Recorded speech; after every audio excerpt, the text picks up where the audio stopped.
Okay, now we're going to jump right into atrial dysrhythmias, y'all. This originates in the atria. It's not necessarily the SA node, but this irritation does happen before it gets to the AV node because, as you're going to see, the QRS complexes are normal. The first one is atrial flutter.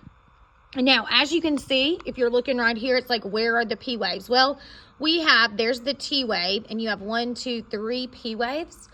And they're just actually flutter waves. These really aren't even P waves, but they're just flutters, and they're like sawtooth or peaked waves, okay?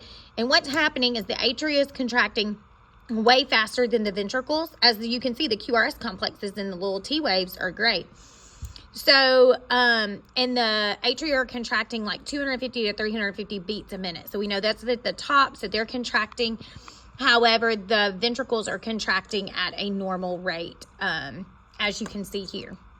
If you see flutter waves, and like I said, these are flutter waves. These are like little sawtooth pattern fluttered waves.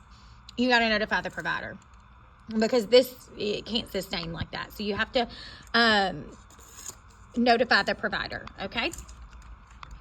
That's a flutter or atrial flutter. All right, AFib. Can you even tell where the P waves are, where the T waves are? No, but the QRSs are all normal and pretty regular, okay? So we know that the ventricles are still contracting normally. AFib is where I want you to think like it's barely contracting. It's like quivering almost, okay? So you're going to see a quiver of the atrium. When you see that quiver of the atrium, that blood stays stagnant in there because it's not given a good squeeze. It's just kind of barely shaking. I always think of this as like a bowl of Jell-O, honestly, and it's just kind of quivering.